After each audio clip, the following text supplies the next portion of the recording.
Bueno, si tienen sus Biblias, busquen en Mateo capítulo 24. Vamos a mirar los versículos de 1 al 14. Y yo quiero hablar, ya que no soy pastor de esta iglesia, yo puedo hablar de cosas controversiales y cosas que son difíciles, porque después de aquí yo me voy y los dejo a ustedes con eso. No es así. Esto es un tema que me ha fascinado por los últimos, yo creo que los últimos 3, 4 años, y es sobre nuestra esperanza en Cristo Jesús. Y yo quiero hablar sobre eso, y mayormente de las palabras de Jesucristo en Mateo 24, de 1 al 14. Y como ustedes saben, hay muchos temas controversiales dentro de las Escrituras y en el mundo cristiano, pero uno que es muy controversial es el tema de las profecías de tiempos finales, o como los teólogos llaman, la escatología. No sé si ustedes saben, pero hay aproximadamente 12 combinaciones o posturas diferentes de interpretar Mateo 24 y 25. 12 diferentes maneras. Y se le pueden añadir mucho más porque hay combinaciones y diferentes otras cosas. Pero es importante que lo que creemos acerca de la segunda venida de Jesús es importante porque es nuestra esperanza. Es una esperanza segura, no es una esperanza que es a mitad, o como nosotros decimos en el idioma español cuando uno le dice, ¿cómo tú estás? Espero que estoy bien.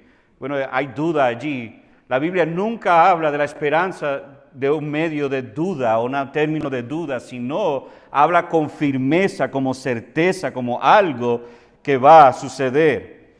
Y la esperanza es la anticipación de que Dios restaurará todas las cosas en Jesucristo. La esperanza es la expectativa de que Dios volverá por su iglesia. La esperanza nos energiza para vivir a pesar de las dificultades que vivimos. Sin esperanza no hay razón de vivir. La esperanza nos da ánimo y fuerza para perseverar en un mundo cruel y malvado. Con eso en mente, vamos a dar lectura a Mateo 24, de 1 al 14. Y si todos lo tienen allí, digan amén. Si quieren ponerse de pie, yo no sé cuál es la costumbre de ustedes, pero nos ponemos de pie en reverencia a la palabra de Dios. Dice así, en nombre del Padre, Hijo y Espíritu Santo. Cuando Jesús salió del templo y se acercaban sus discípulos para mostrarle los edificios del templo. Pero Él les dijo, ¿ven todo esto? En verdad les digo que no quedará aquí piedra sobre piedra que no sea derribada. Estando Jesús sentado en el monte de los olivos, se acercaron a Él los discípulos en privado y le preguntaron, dinos, ¿cuándo sucederá esto? ¿Y cuál será la señal de tu venida y de la consumación de este siglo? Jesús les respondió, tengan cuidado que nadie los engañe, porque muchos vendrán en mi nombre diciendo, yo soy el Cristo, y engañarán a muchos. Ustedes van a oír de guerras y rumores de guerras. Cuidado, no se alarmen, porque es necesario que todo esto suceda, pero todavía no es el fin. Porque se levantará nación contra nación y reino contra reino, y en diferentes lugares habrá hambre y terremotos, pero todo esto es solo el comienzo de dolores. Entonces los entregarán a tribulación y los matarán y serán odiados de todas las naciones por causa de mi nombre. Muchos se apartarán de la fe entonces y se traicionarán unos a otros y unos a otros se odiarán. Se levantarán muchos falsos profetas y a muchos engañarán. Y debido al aumento de la iniquidad, el amor de muchos se enfriará. Pero el que persevere hasta el fin, ese será salvo. Y este evangelio del reino se predicará en todo el mundo como testimonio a todas las naciones, y entonces vendrá el fin. Oremos. Señor, sabemos que estamos en Tierra Santa en tu palabra. Y sabemos, Señor, sentimos el peso de tu palabra. Y ahora, Señor, yo te ruego en esta mañana por dos cosas. Uno, que tú edifiques y exhortes a los santos en este día para hacer este trabajo de perseverar y predicar. Yo te ruego también, Señor, por aquellos que no están en Cristo en este día. Oh Señor, que tú los salves. Sálvalos, Señor, por amor a tu nombre. Dale vida y vida nueva en Cristo Jesús. Te ruego, Señor, que en este día tú obres en cada vida que está aquí, tanto los niños como los adultos, para tu gloria y para el bien de tu iglesia. Te lo rogamos en el precioso nombre de Cristo Jesús. Amén. Pueden tomar asiento. Aquí vemos dos cosas que Jesús nos está diciendo, dos partes muy importantes en estos versículos que acabo de leer. Lo primero que vemos es una pregunta en tres partes que los discípulos le hacen a Jesús, por causa de Jesús provocar un interés en ellos acerca de lo que sucederá en el templo. Pero lo segundo que vemos es cómo será el periodo del Evangelio, cómo será el tiempo que viviremos nosotros. Es muy importante lo que vamos a ver en este día, porque, como dije, hay muchas interpretaciones, pero yo lo que quiero hacer hoy no es traer mi interpretación, sino vamos a ir y ver qué dicen las Escrituras paso por paso, y sobre todo vamos a ver qué es lo que Dios realmente quiere que hagamos con lo que vamos a leer y estudiar en esta mañana.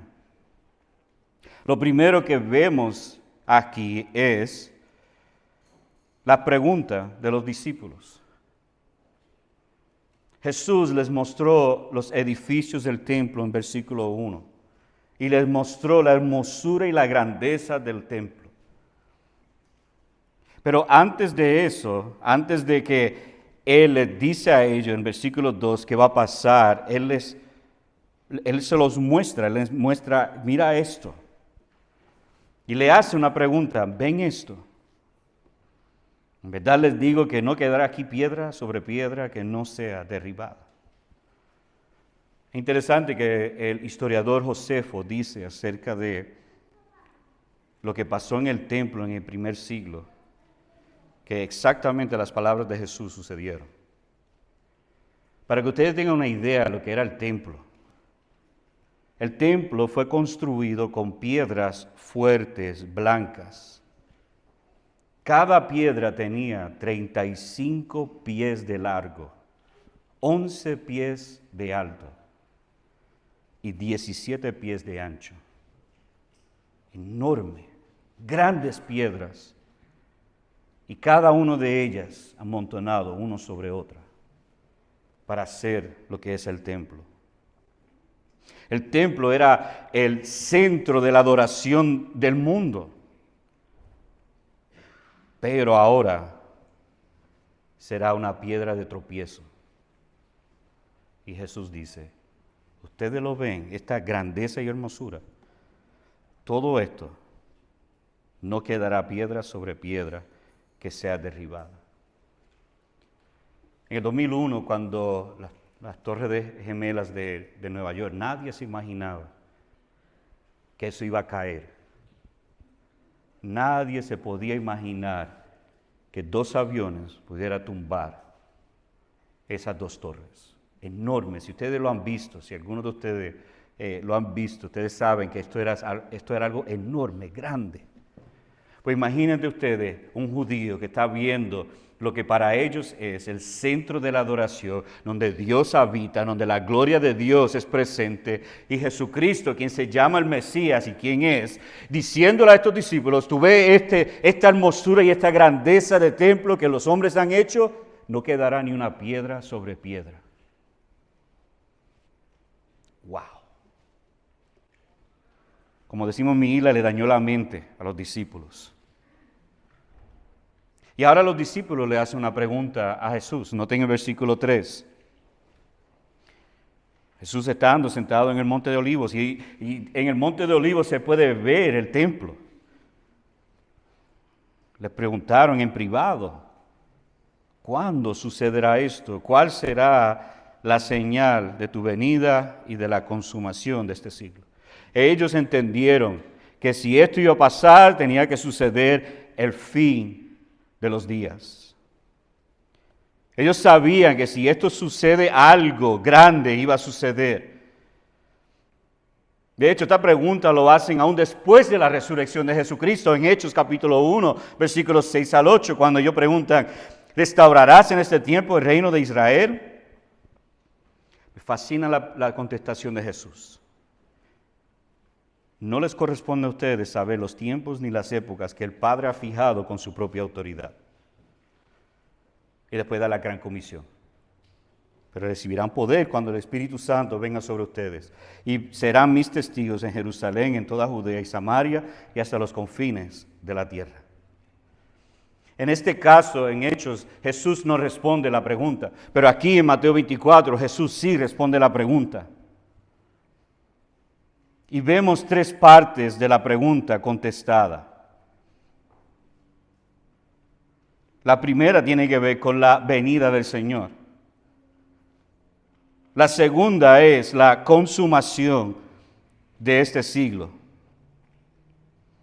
Y la tercera es sobre el cuándo. ¿Cuándo? ¿Cuál es la señal? ¿Y qué es la consumación? ¿Cuándo será la consumación?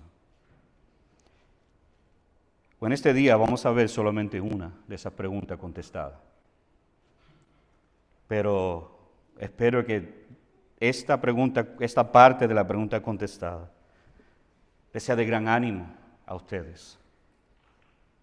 Mientras yo venía aquí con otros pastores y hablando con ellos sobre cómo está la obra aquí en esta ciudad. Me llamaron la atención que hay aproximadamente 1 millón de hispanos en Salt Lake City y en Idaho, entre los dos. Y por poco me caigo de mi silla al escuchar esas palabras. Yo, ¿en serio? Yo no pude creerlo hasta que salimos de donde estábamos y vi la enorme cantidad de hispanos que hay en toda esta ciudad.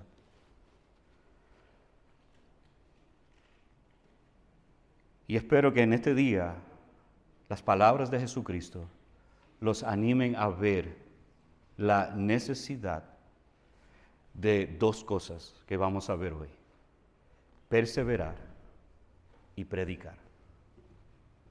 De perseverar y predicar, porque ese es el punto de donde Jesús los va a llevar a los discípulos, porque ellos están preocupados por cosas mundanas y no están viendo lo que es el reino de los cielos. Y eso es la típica preocupación de los seres humanos. Y como vamos a ver, diferentes cosas que pueden ser estorbos para nosotros, Jesús nos da advertencia de no mirar a esas cosas. Primero vemos los principios de dolores. La primera señal, versículos 4 al 8. Les llamo la atención que Jesús comienza su discurso, comienza a enseñar con estas palabras: tengan cuidado que nadie los engañe. Una advertencia solemne a los discípulos. Prestan atención. No deje que nadie los engañe. ¿Por qué?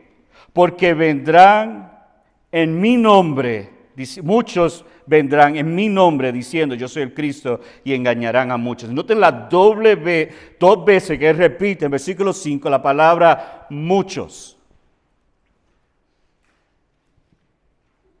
La advertencia es que vendrán muchos, una gran cantidad de personas en el nombre de Jesucristo diciendo que son Cristo para engañar a muchos. Y ustedes saben mejor que nosotros que hay todo un sistema religioso en esta ciudad que está esforzándose, muchos, para engañarlos a ustedes.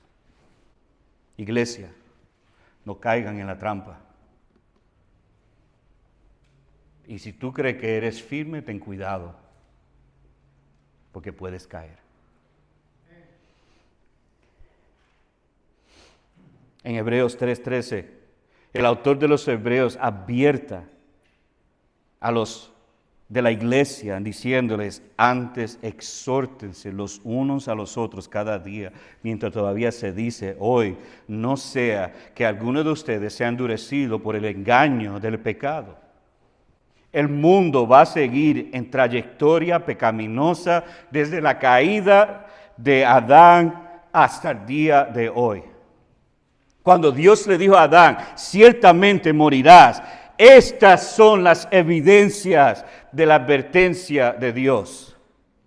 Jesús está diciendo que la característica entre la ascensión, cuando Jesús vuelve al cielo, a la parusia, que se conoce como la segunda venida de Jesucristo, habrá falsas religiones, habrá guerras, habrá caos en la creación. Y esto no es nada nuevo.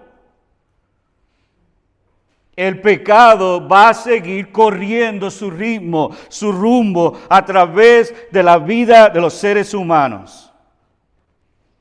Falsos cristos, lo vemos en los versículos 4 al 5. 2 veces muchos vendrán, no pocos, muchos. Y amados, ¿por qué nos sorprendemos cuando vienen tantos falsos maestros? Si Jesús nos está advirtiendo. Estas palabras sí son para los discípulos, pero son para nosotros también. No nos debe sorprender si ustedes escuchan de muchos falsos profetas, muchos falsos maestros. No se engañen, amados. Hay un solo Cristo y su nombre es Jesús, y Él salvará a su pueblo de su pecado. No hay otro más, no hay otro nombre dado a los hombres en quien podemos ser salvos, excepto el nombre de Jesucristo. Ese es el único. Ellos vendrán vicarios de Cristos, los falsos Cristos del Evangelio de la prosperidad, los falsos Cristos de las iglesias que llaman hombres de Dios a los que creen que son intocables, los falsos Cristos en enlace, todos ellos, y son muchos, con mucho dinero, con mucho poder, con mucho prestigio, con mucha influencia. No se engañen, amados. Pero no solamente hay muchos que vendrán, no tengo el versículo 5, pero muchos serán engañados. Yo creo que la parte más triste de este texto es esa parte. Muchos serán engañados. Muchos que son engañados por la falsedad de estos hombres y mujeres. También habrá poder, un engaño para crear ansiedad. Noten versículo 6, ustedes, otra advertencia, Jesús ya nos dio una advertencia, tengan cuidado, versículo 6, ustedes van a oír de guerras y rumores de guerras. ¿Qué dice ahí? Cuidado, no se alarmen. Esto no es mirar hacia guerras y nación contra nación y terremotos. Eso no es porque Jesús está llamando la atención aquí. De hecho, al revés, Él está diciéndonos, tengan cuidado, no caigan en el engaño de esas cosas. Muchos que predican cerca de la escatología o la venida de Jesucristo, como que empiecen a señalar, mira todas estas cosas que están sucediendo. Es que Jesús no está diciendo, no miren esas cosas. Porque esas cosas nos distraen a nosotros. Los poderes políticos, el tiempo, todas esas cosas son distracciones a la meta primordial de Jesucristo. Los falsos maestros son distracciones. Guerras, rumores de guerras, todo eso, no se alarmen, porque es necesario que todo esto suceda. En otras palabras, no ponga tu mirada y tu atención en esas cosas. Nos gusta el chisme, ¿verdad? A nosotros nos gusta ver qué está sucediendo. Tanto en la iglesia como fuera de la iglesia nos gusta. No te trata de ser el más santo, a ti también te gusta. Especialmente somos hispanos. Si hubiera Yo digo esto con mucha frecuencia. Si hubiera un deporte olímpico del chisme, los hispanos ganarían primero, segundo y tercer lugar. Nos gustan esas cosas, la controversia. Y Jesús nos dice, cuidado, no se alarme. Nosotros respondemos a eventos secundarios antes de realidades primarias. Permítame repetir eso, algunos se me durmieron. Nosotros respondemos más a cosas secundarias que las realidades primarias. La palabra de Dios es nuestra instrucción primaria, pero dejamos que las cosas del mundo nos llame la atención, nos saca de sitio, nos da preocupación, nos da ansiedad, y Jesús nos está diciendo, no se alarmen, ten cuidado. Es fácil caer en esa trampa. En el versículo 7 Jesús dice, hasta hambre y terremotos vendrán. Reino contra reino, nación contra nación, hambre y terremoto. Y esto es simplemente principio de dolores.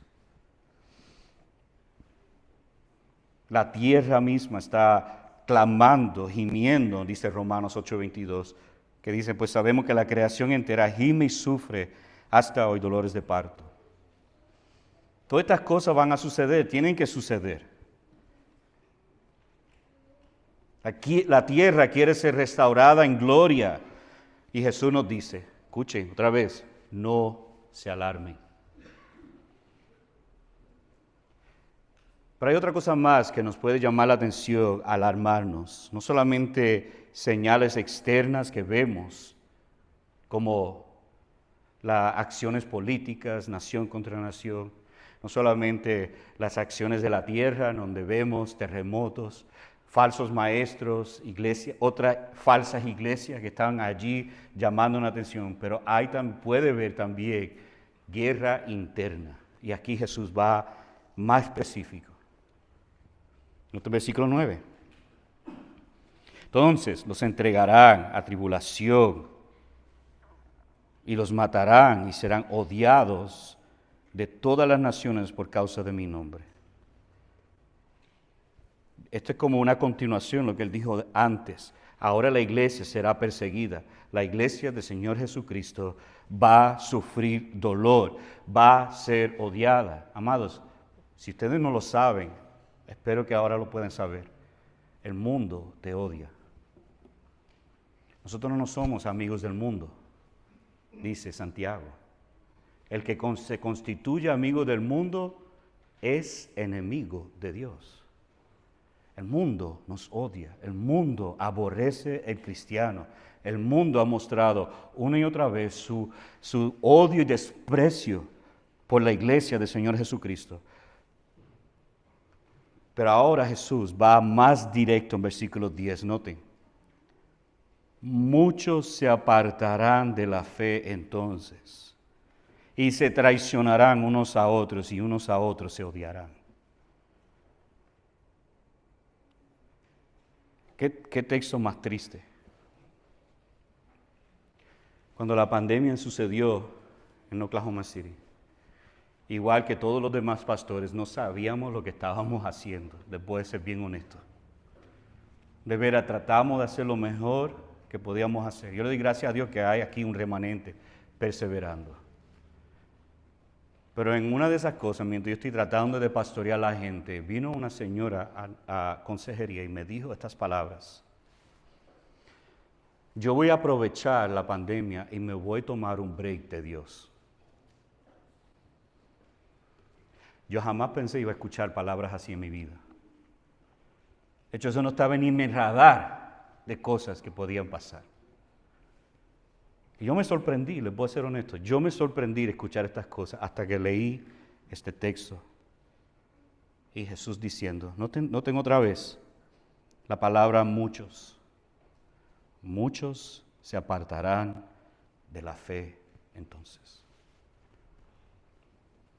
Los que se apartan de la fe son personas que están dentro de la iglesia. Puede ser tú, puede ser yo. Cualquiera de nosotros puede ser. Personas que dicen que son creyentes, personas que actúan, que saben cristianés, que hablan, saben las palabras, saben los cánticos, saben versículos. Son personas que vienen una y otra vez a la iglesia, son personas que diezman, son personas que tienen grupo pequeño, son personas que actúan como cristianos, pero cuando la cosa se pone dura, cuando la persecución viene, se apartan, se van corriendo.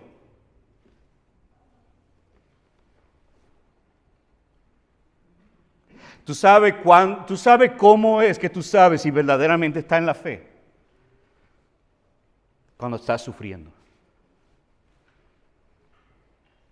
Cuando estás sufriendo, cuando la persecución viene, cuando la familia se burla de ti, cuando por causa de trabajo dices, yo tengo que trabajar el domingo por este trabajo y lo voy a dejar y buscar un trabajo que gane menos para estar con la iglesia, para adorar a mi trino Dios. Ahí es que tú sabes a alguien que verdaderamente ha sido salvo por la gracia de Jesucristo. Alguien que no busca la comodidad, sino busca agradar a Dios. Pero dentro de una iglesia hay cobardes. Los hay falsos. Y puede ser, yo puedo ser uno, no lo sé. O puede ser uno de ustedes. Traicionarán unos a otros. Unos a otros se odiarán. ¿Tú estás dispuesto a traicionar a tu hermano? Tu hermano en Cristo, el que Dios entregó su Hijo para salvar de sus pecados. Yo nunca haría algo así. Jamás. Hasta ahí yo llego.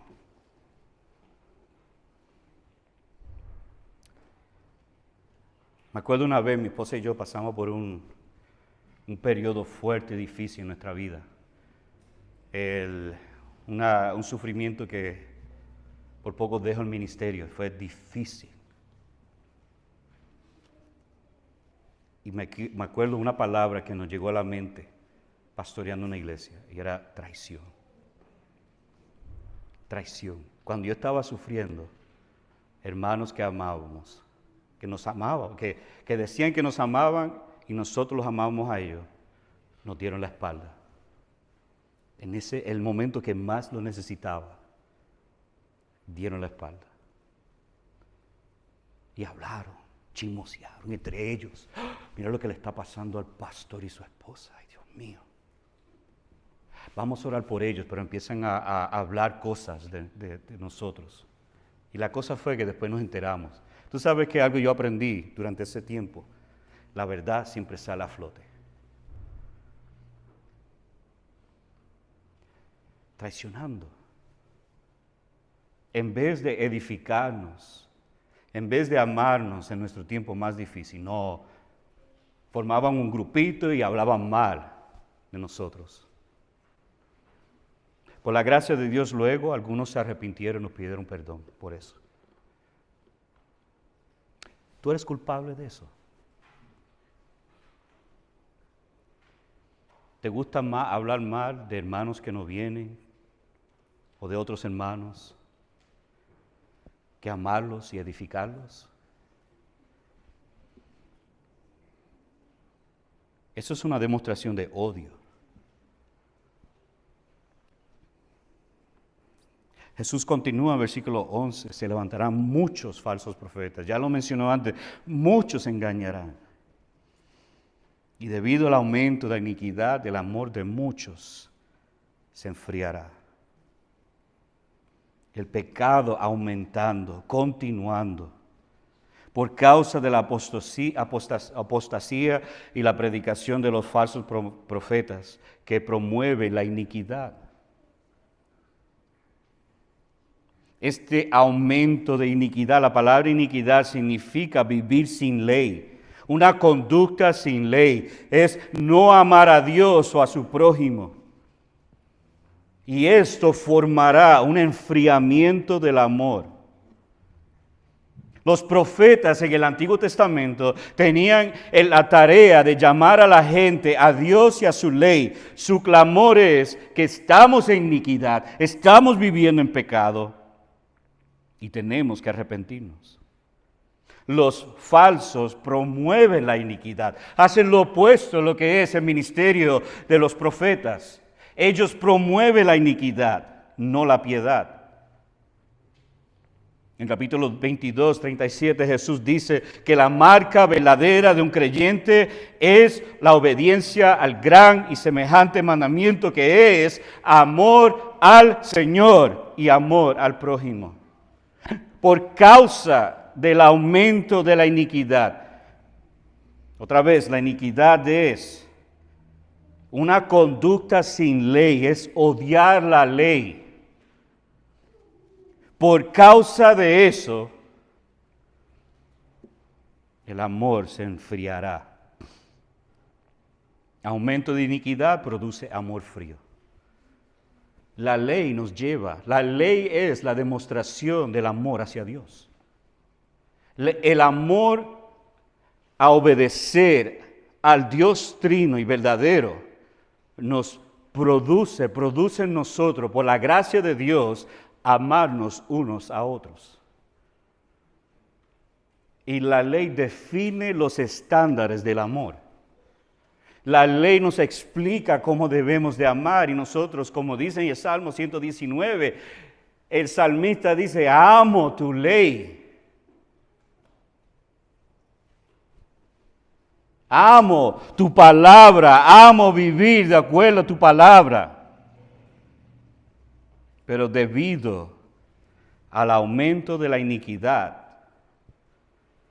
el amor de muchos, otra vez ahí está la palabra muchos, se enfriará.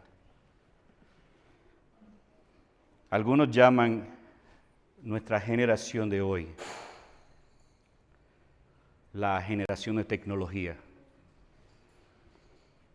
Pero según la Escritura, yo creo que estamos viendo la generación de iniquidad. Un amor frío. Un amor que verdaderamente ni es amor. Un amor hipócrita, falsa, donde estoy más pendiente a mis bienes que los demás. Donde me preocupo más por tener cosas que dar cosas. Lo vemos. De hecho, tengo que decirlo. Yo sé que esto va a doler. Pero mucha gente salen de su país, sacrifica, hace grandes sacrificios de salir de su país y lo pintan como si fuera piedad, diciendo, no, yo quiero una mejor vida por mis hijos. ¡Mentira! Tú eres un codicioso. Tú lo que quieres más cosas. Tú lo que quieres es aumentar las cosas que tú tienes. Eso no es verdad. Eso es un amor frío. Eso no es amor. Eso es todo lo opuesto del amor.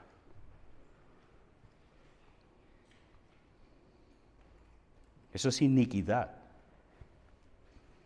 Seguir las reglas o seguir la ley no me salva. Solo la gracia de Dios me puede dar vida nueva. Dios me salva para hacer buenas obras, Efesios 2:9. Pero sí hay una característica que veremos en los tiempos entre los dos, entre el nuevo pacto que Jesús ha establecido en su sangre por su gracia y su segunda venida, y hay un patrón en el mundo y es iniquidad. Es un amor frío.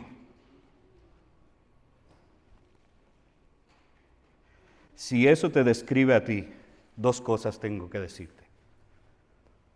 Te ruego por amor a Jesucristo, te arrepiente de tus pecados y ponga tu fe en Jesús. Si tienes un amor frío es porque has perdido la hermosura y gloria de Dios en Cristo Jesús, Señor nuestro. Y te ruego por amor a Jesús, arrepiéntete ahí donde tú estás. Pídele a Dios que te salve de tus pecados, que deje la codicia y la iniquidad y vea a Cristo como el gran tesoro que es. Amados, Cristo es el tesoro escondido, verdadero para el cristiano. En Él debemos de obrar. Es triste que cristianos trabajan más duro para obtener que para enviar y llevar el Evangelio de Jesucristo hasta el fin del mundo. Eso es una gran tristeza. Eso nos debe caer a llorar por la falsa creencia de creer que entre más cosas tengo, mejor estoy.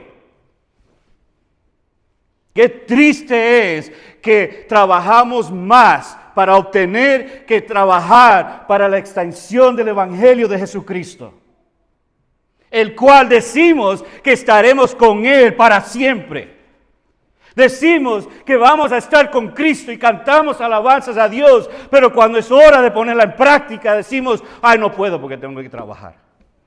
Ay, no puedo porque tengo X o Y cosas, tengo que llevar a mis hijos a jugar béisbol, a hacer esto. ¿Es verdaderamente tu amor por Cristo demostrado por lo que haces? ¿Es tu amor por Jesús? Como dice Santiago, muéstrame tu fe sin tus obras y yo te mostraré mi fe por mis obras.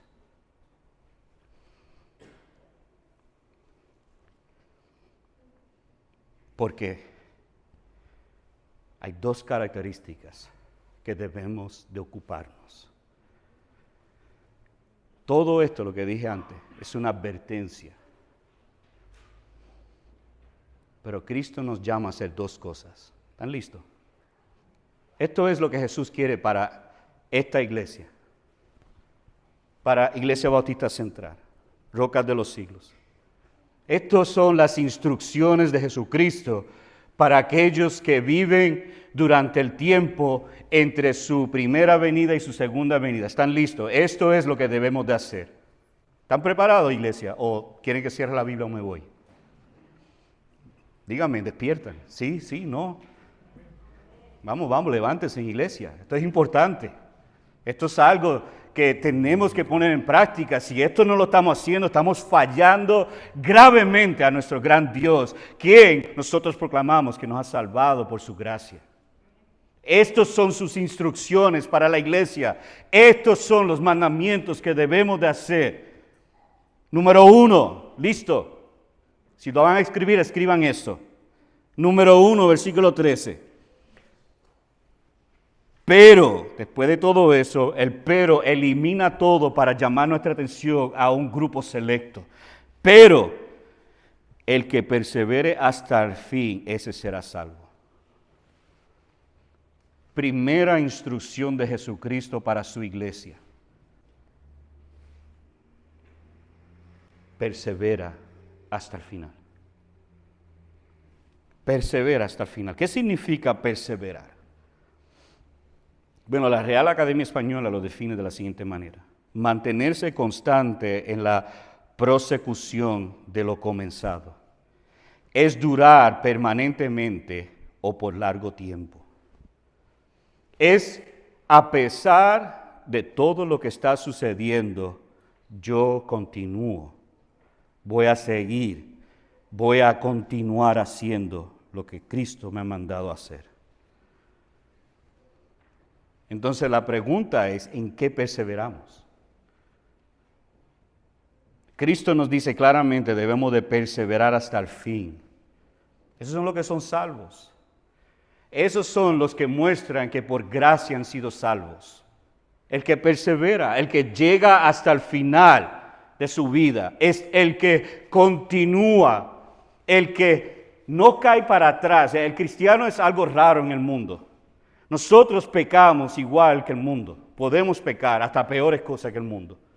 Pero el cristiano no cae hacia atrás y se queda caído. El cristiano se levanta y cae hacia adelante y sigue levantándose y cayendo hacia adelante. Extendiéndose, como dice Pablo, hacia la meta que es en Cristo Jesús. El cristiano persevera hasta el fin. Ahora, a mí me gusta ver el béisbol.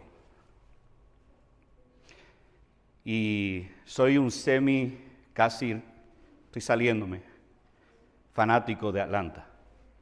Para mí, bueno, yo planté una iglesia allá, yo amo esa ciudad todavía. Y ayer estaban ganando, no estaban empate 2-2.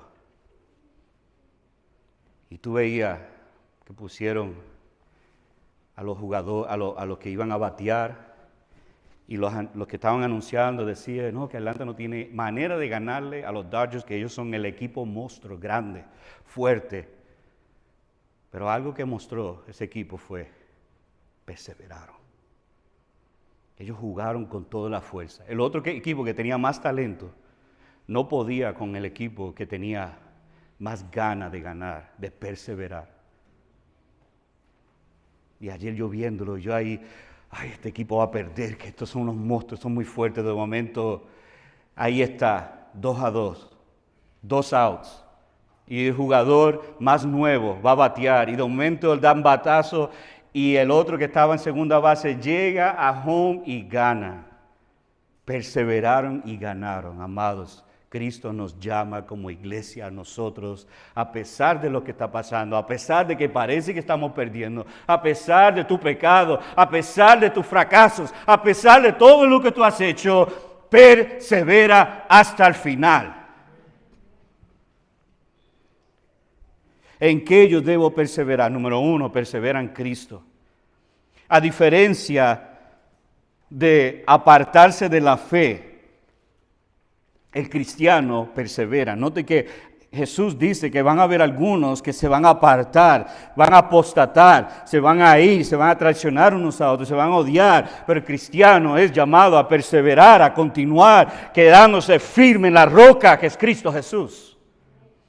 Perseveramos en Cristo, perseveramos en nuestro Señor Jesucristo, quien nos salvó. Persevero en el amor de Jesucristo. Caemos, pero no nos apartamos. Fallamos, pero no somos fracasos. Persevero en la fe en Cristo Jesús. A veces dudamos, pero no dudaremos de Él. Perseveramos en arrepentimiento. Perseveramos en arrepentirnos diariamente de nuestros pecados, diariamente suplicando a Dios que nos dé gracia para no pecar más contra Él.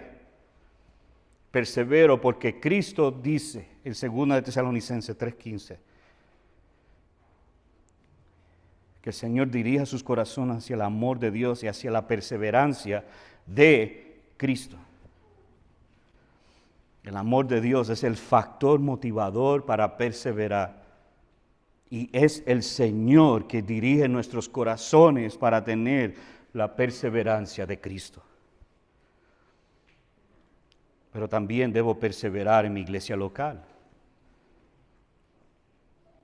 Más de 25 veces a través del Nuevo Testamento dice unos a otros. Unos a otros, perseveramos en la iglesia local. Estaba leyendo de Paul Tripp sobre una familia que saltó más de 10 iglesias en 10 años.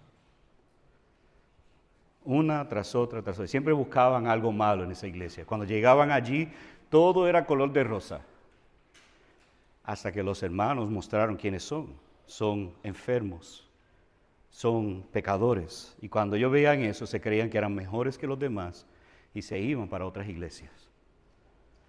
Oh, amados, hay una preciosura de perseverar unos a otros en la iglesia local, donde somos transparentes, donde yo voy a ustedes y les digo, oren por mí, que yo estoy luchando contra la codicia. Oren por mí que estoy luchando contra pecados y no encuentro paz.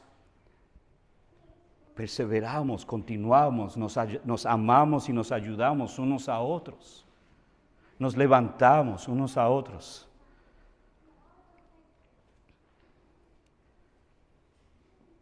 Perseveramos a través de los medios de gracia. Perseveramos en la lectura de la palabra de Dios.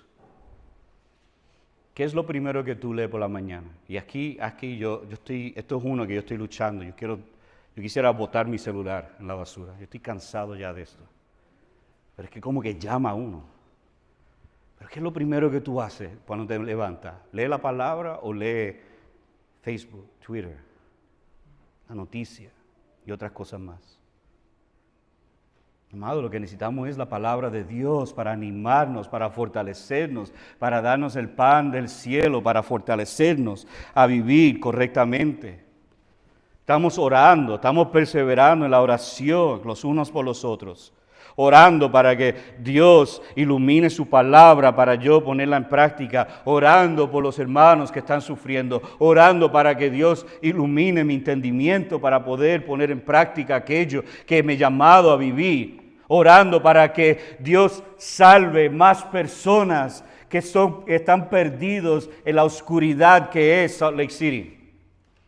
Orando para que esta iglesia pueda plantar más iglesias, orando por sus pastores, orando unos por otros, orando por sus maestros, orando por los hermanos más débiles, orando por aquellos que están enfermos y sufriendo. Pero también hay una segunda parte, segunda cosa que debemos de hacer. Debemos de perseverar. Pero el versículo 14 nos dice, y este evangelio del reino se predicará en todo el mundo como testimonio a todas las naciones. Y entonces vendrá el fin. Tú anticipas y anhelas la venida de Jesús. Permítame repetirlo. Tú anhelas y anticipas la venida de Jesús. Cada día me levanto por la mañana y tengo nuevos dolores de cuerpo. Yo no sé, y estoy llegando a los 50, yo no sé si cuando uno llega a los 50 como que todo va bajando. Yo pensé que era a los 60, pero parece que me está llegando temprano a mí. Y cada dolor me acuerda de que un día Cristo me dará un cuerpo nuevo. Cada vez que veo nación contra nación, cada vez que veo terremotos, desastres naturales, pienso, oh Cristo, ven. Cristo, ven ya. Haga tu reino aquí ya. Quita todo esto y hágalo nuevo. Pero tú sabes lo que produce, lo que va a llegar, lo que va a traer la venida de Jesús, es la predicación del Evangelio hasta el fin del mundo. En un lado sabemos que Dios es quien va a enviar a su Hijo en su segunda venida, pero hay otra parte aquí donde hay una comisión dada a la iglesia de hacer discípulos a todas las naciones, bautizándolos en el nombre del Padre y del Hijo y del Espíritu Santo, enseñándoles todas las cosas que os he enseñado. Y he aquí, yo estoy con vosotros hasta el fin del mundo. Hay una comisión de predicar el Evangelio de Jesucristo, tanto aquí en Salt Lake City como hasta el fin del mundo. La misión de la iglesia es predicar el evangelio del reino de Jesucristo, aquí, allá y hasta el fin del mundo. ¿Dónde comienzo? Comienza con tu familia que no conoce a Cristo. Padres, enséñale a tus hijos la palabra de Dios y quítale por amor a Jesucristo la tableta y los juegos y el YouTube. Siéntate con ellos, háblale de la palabra de Dios, enséñale la hermosura y la gloria de Jesucristo, que es mayor que cualquier otro juego y cosa que ellos quieren. Allí empieza en tu hogar. Predícale el evangelio a tus hijos, predícale el evangelio también a tus vecinos. Para vergüenza de la iglesia del Señor Jesucristo, la verdadera iglesia del Señor Jesucristo. A mí me comentaron que los mormones tienen que conocer a sus vecinos. Eso es parte de su estructura religiosa. Ellos tienen que conocerlos y ayudarlos para llevarles la mentira. ¿Por qué nosotros no hacemos mejores y más grandes obras para predicar el evangelio? Déjame preguntarte, ¿tú conoces a tus vecinos? ¿Tú sabes quiénes son tus vecinos? Yo he escuchado a amados hermanos, quien yo quiero, que me han dicho en la iglesia, porque nuestra iglesia está empujando muchas misiones. Y yo tenía dos que me hablaron, dos jóvenes. Y yo le dije, gloria a Dios, tú quieres misiones, qué bueno. Empieza con tu familia, empieza con tus vecinos. Y después vamos a hablar. Misiones, tú no vas a ir a otro país y creer que tú vas a hacer algo allí si no estás haciendo nada aquí. Este evangelio se tiene que predicar. Y no se puede sobrepasar, no podemos ignorar la realidad de nuestra familia y nuestros vecinos. Pero también vamos a hablar el evangelio a nuestros compañeros de trabajo. Tus compañeros de trabajo saben que eres cristiano, si eres miembro de esta iglesia. ¿Cuándo fue la última vez que le hablaste a tu compañero de trabajo sobre el evangelio de Jesucristo? ¿Cuándo fue la última vez que le pediste, mira, déjame, si está bien contigo, yo quiero llevarte a comer, a almorzar, y les quiero hablar de algo que verdaderamente yo amo? ¿Me permite eso? Yo te compro la comida, vente, vamos a sentarnos, yo quiero hablarte de Jesucristo. Yo conozco pocos hispanos que rechazan una comida gratis. Pocos hispanos que rechazan una comida gratis. Y yo soy uno de ellos. No tenemos que ser muy creativos, simplemente tenemos que actuar. Ay, pero yo no conozco el evangelio. Amado, el evangelio no es difícil de aprender. La única razón por qué no sabes cómo evangelizar es porque eres perezoso. Es la única razón. Porque hoy día hay tanto material. Hay tantos recursos que uno se ahoga. ¿Sabe? ¿Cuál escojo? Mira, escoja una y por favor, por amor a Cristo, háblale a alguien de Cristo. Y si no sabe, hable con los pastores. Dile, yo quiero evangelizar y no sé. Oye, esas son palabras dulces para cualquier pastor.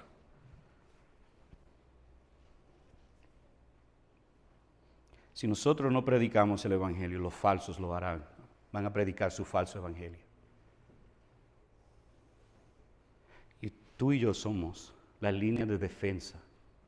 Tú y yo somos el que Cristo ha encargado a llevar su glorioso evangelio hasta el fin del mundo. Esto no es dado a grupo elite. Esto es dado a la iglesia de Jesucristo. Predica el evangelio.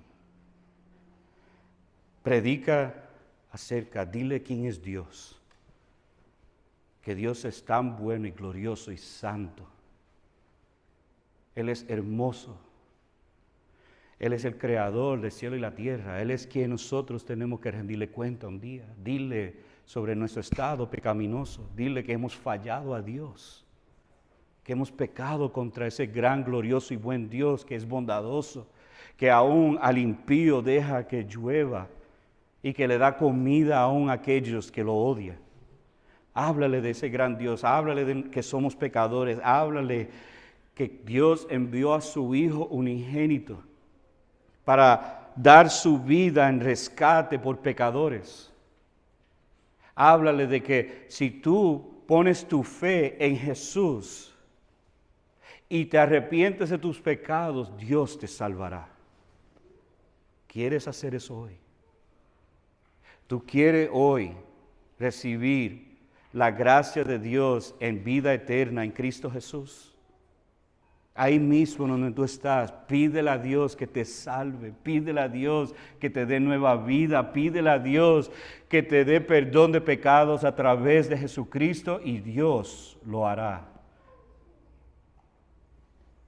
No lo rechaces hoy, hágalo hoy. Ignorar, ser indiferente o no creer en el Evangelio es ser destinado para castigo eterno. Pero si te arrepientes de tus pecados, confía y crees en la persona de Jesucristo, Dios te salvará hoy y te dará vida nueva y te dará un nuevo nombre y te dará un cuerpo glorificado en el futuro y estarás con Él para siempre y podrás proclamar el Evangelio de Jesucristo mientras estás aquí y perseverar en su gracia, en su persona, en la iglesia, en su palabra, en oración. Pero sin Cristo no puedes hacerlo.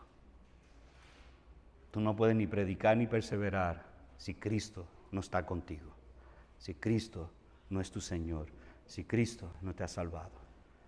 Hágalo hoy. Ven a Cristo. No lo rechaces. Él te quiere salvar. Arrepiéntate y cree y Dios te salvará. Oren conmigo.